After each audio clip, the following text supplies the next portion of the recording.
Meditations for every day of the year by Bishop Richard Challoner. January 11th. On seeking Jesus when he has been lost by sin. Consider first how great an evil it is to lose Jesus by willful sin. It is a far greater loss than if we should lose our all.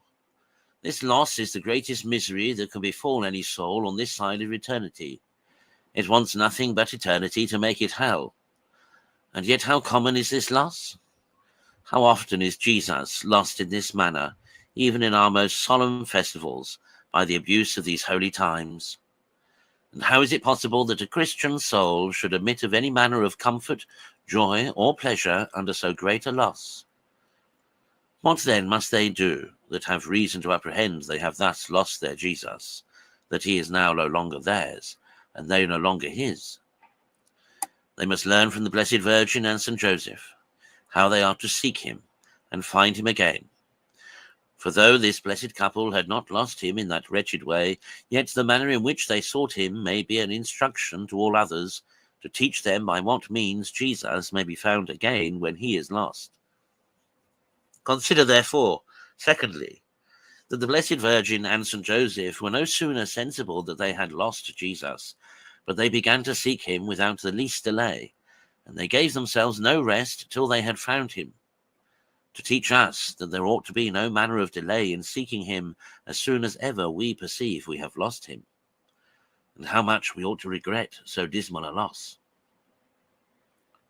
They made no stay in the place where they were, but hastened back to Jerusalem to find him there, not enduring to remain for ever so short a time at a distance from him, to teach us to spare no pains, either night or day, in seeking him, and in using all means in our power to come to him. They sought him sorrowing, that is, with their souls full of grief and anguish, through the sense they had of the loss of their beloved. To teach us the true way of finding Jesus when lost must be by a sorrow influenced with love, that is, by a contrite and humble heart.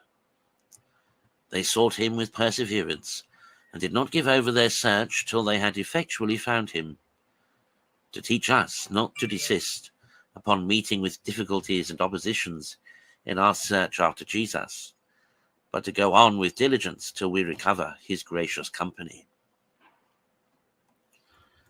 Consider thirdly, that Jesus was not found by the Blessed Virgin and St. Joseph amongst their kindred and acquaintance. Alas, he is too often lost in the company and conversation of our worldly friends, but is very seldom to be found there. The common conversation of the world is at the best but empty, worldly, and distracting,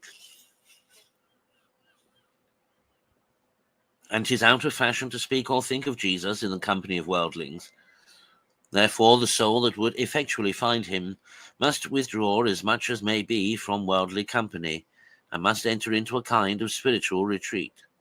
She must make the best of her way by spiritual reading, meditation, and prayer to the temple of God in Jerusalem, or rather she must make a temple for her Jesus within her own self, and seek him there by inward recollection.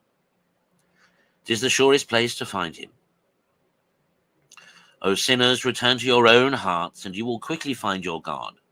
When you went astray from him, you went astray also from your own hearts and from your inward house.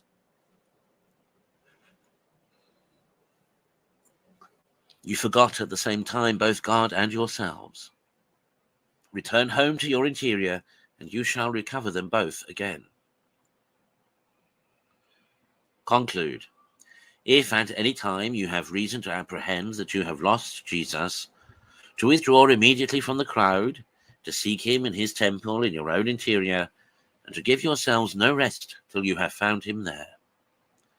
There he will hear you, and there he will teach you.